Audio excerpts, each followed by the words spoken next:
Hello everybody, I am giving you an in-house video. I say in-house because so that it will explain the well-lived-in room behind it. This is not a housekeeping video because it would be a pretty pathetic one at that. But this is, however, on firearms, which is what you see in front of you. This is, or some of us know that the line between defensive and combative or situations can be very blurred at times. However, some believe that you should have a different setup between a defensive and a combative setup.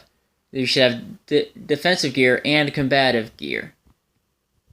I'll leave that debate up for later. You all can have that debate in the comments if you want to.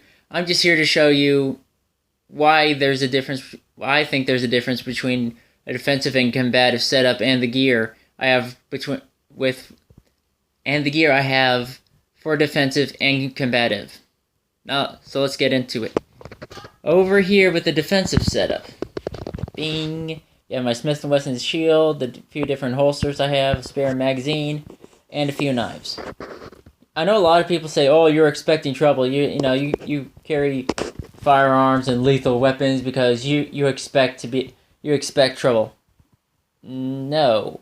By the very nature and design of a handgun, it is a secondary weapon, meaning you ran out of ammo on these puppies, or you need to reload and a threat is in front of you. You cannot reload in time to take care of that threat.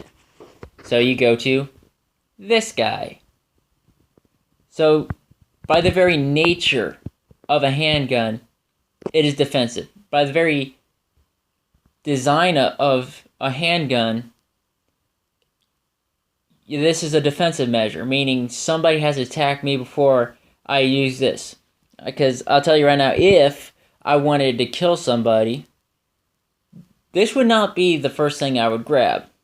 And I say if, as in theoretical, if I ever felt like I wanted to kill somebody, which I don't.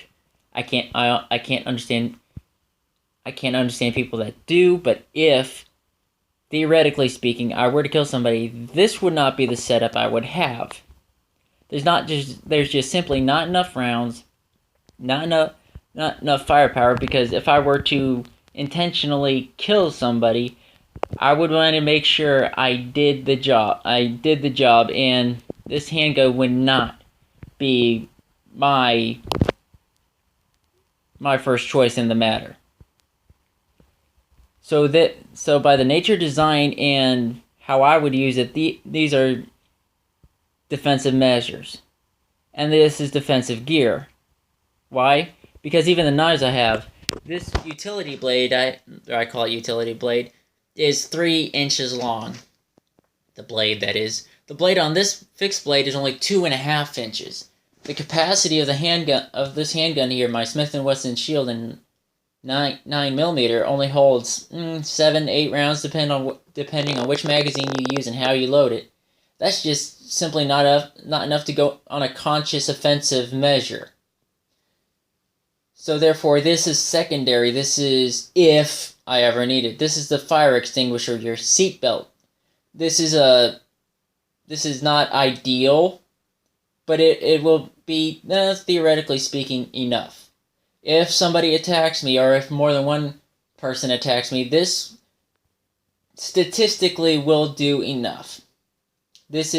All of these measures are for if somebody attacks me, I have a means to stop that single threat, a small threat to me. I'm not going out and fighting a army. I'm not fighting off hordes of rabid chipmunks or anything.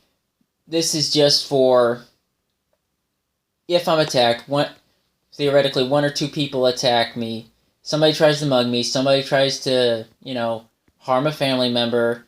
Some idiot tries to force his way on a female friend of mine. I can deal with the threat in like manner.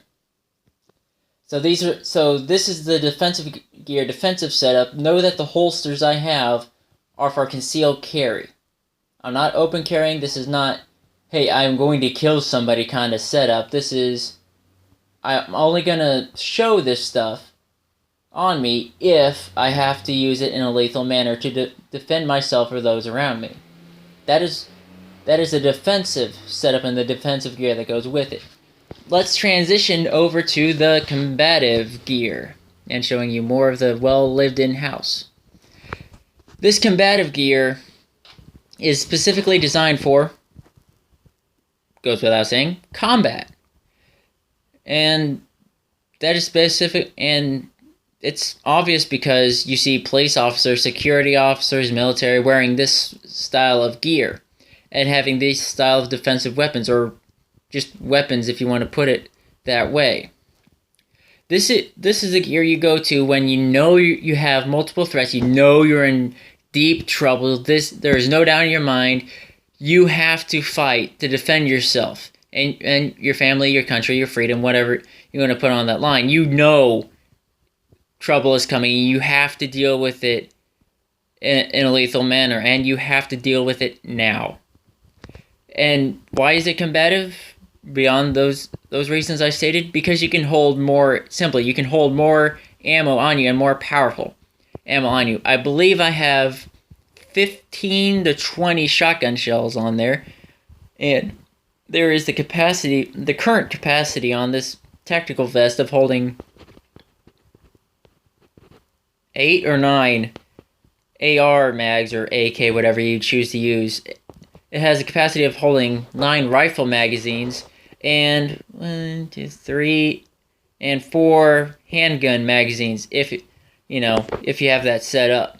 So this, simply speaking, if you go into combat, you want as much ammo on you as you can possibly get without hindering your movement. And a combative setup and combative gear like this in front of you will give you those capabilities. Because you go into combat, you don't know how many threats you have to deal with. You don't know what kind of threats you deal with, how well they're armed, or if there's kamikaze-style combatants, or if the list goes on and on. You want as much ammo on you as possible, and you want to be able to get to that ammo as easily as possible.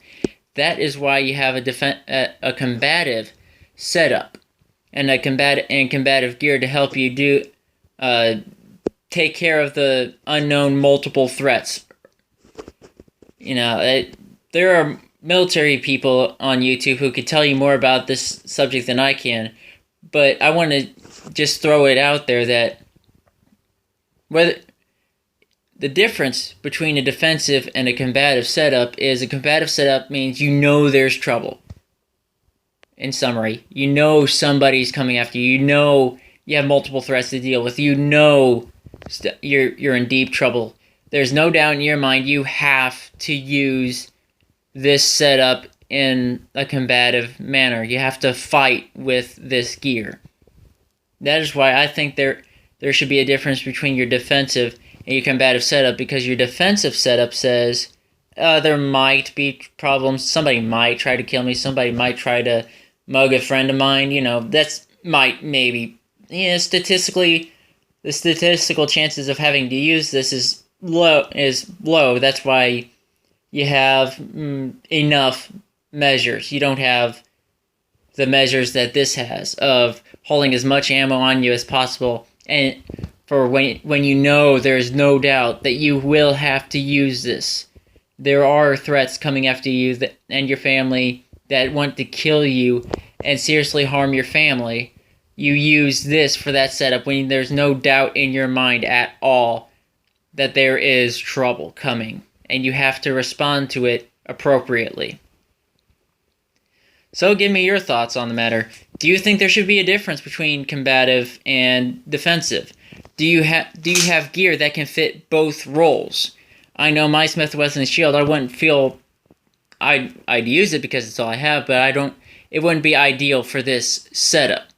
Maybe you have a Glock 19 or an M&P 9C, or go on down the line. Do you have a middle ground handgun that you could use in your defensive and your combative setup?